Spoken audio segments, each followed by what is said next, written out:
Morning students, आज हमारा experiment होगा reflection of the light by the practical. मैं रिफ्लेक्शन ऑफ लाइट का एक ज्वलंत उदाहरण प्रैक्टिकल के माध्यम से, एक्सपेरिमेंट के माध्यम से आपको समझाने जा रहा हूँ। यह देखिए कॉनकेव मिरर है, इसका उपयोग हम लोग चेहरे को देखने में करते हैं। शेविंग क्रीम में शेविंग मिरर के रूप में इसका उपयोग होता है। आप जब जाते हैं दुकानदार ग्राहक के पास, तो आपको दुकानदार जो शेविंग करता है पी और एफ के बीच में बैठाता है। तो यह देखिए, यह ग्लास जो है यह ट्रांसपेरेंट सब्सटेंसेस है, लेकिन इसके भीतर में ओपेक सब्सटेंस से पेस्ट कर दिया गया है, इसलिए प्रकाश की किरणें आर पार नहीं हो पाएगी, अपने ही माध्यम में लौट जाएगी। और यहाँ तक कि जैसे हम लोग गेंद को दीवार पर फेंकते हैं और जैसे गेंद दीवार से टकराकर अपने ही माध्यम में लौट जाता है, अपने तरफ ही लौट जाता है, उसको कहते हैं गेंद का परावर्तन, यानी गेंद अपने तरफ वापस आ गया।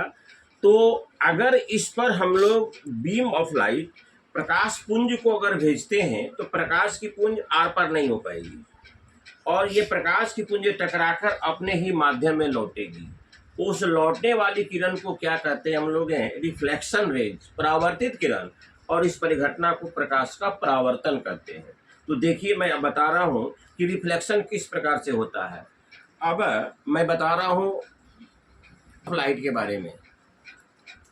यह देखिए, मैंने इस पर क्या किया, आपको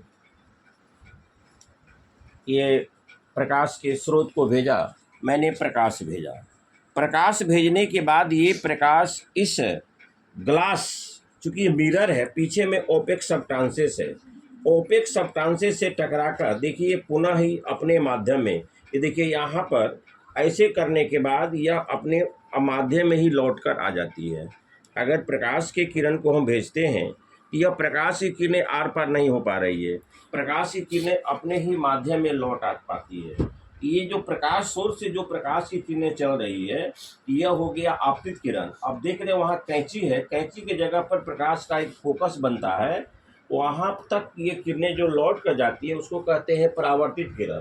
तो आपतन बिंदु यहाँ पर हुआ, आपका आपतन बिंदु जहाँ टॉर्च का फोकस है वहाँ पर आपतन बिंदु हुआ, और उसके बीच में एक वर्टिकल लाइन खींचा जाएगा, तो यह दो एंगल में बांट देगा, इंसिडेंट एंगल और रिफ्लेक्शन एंगल। तो एक बार पुनः देखा जाए, ये आपका मिरर है और ये मिरर उसको कहते हैं जो प्रकाशों का नियमित परावर्तन कर सके। तो ये ग्लास जो है एक ट्रांसपेरेंट सब्सटेंसेस है, इसके पीछे ओपेक सब्सटेंसेस का लेप दिया हुआ है, और जब इस पर प्रकाश को भेजेंगे तो प्रकाश की किरणें सीधे आर पार नहीं हो पाएगी, वह अपने ही माध्यम में लौट जाएगी। तो अपने ही माध्यम में जो लौटेगी, देख रहे हैं कैंची की तरफ उसका रिफ्लेक्शन हो रहा है, तो जो किरणें यह लौटी है उसको हम लोग कहते हैं प्रकाश का परावर्तन, और इस किरण को कहते हैं हम लोग आपतित किरण, उसको कहते हैं परावर्तित किरण। और इस परावर्तित किरण को, इस परिघटना को हम लोग कहते हैं प्रकाश का अपवर्तन। इस प्रकार से किसी भी अपारदर्शक पदार्थ पर जब किसी प्रकाश की किरणों को हम भेजते हैं, तो प्रकाश की किरणें अपने ही माध्यम में लौट जाती है, जैसे यहाँ पर हम भेज रहे हैं। देखिए स्वतः इसका प्रकाश टकरा कर लौट रहा है, आप देखिए इसको, देखिए सीधे और लौट रहा है। जो किरणें प्रकाश स्रोत से पड़ रही है उसको कहते हैं आपतित, जो लौट कर वापस गई उसके कहते हैं परावर्तित किरण। Thank you very much. अगर हमारा एक्सपेरिमेंट अच्छा लगा होगा तो आप मुझे सहयोग जरूर करेंगे। Thank you very much.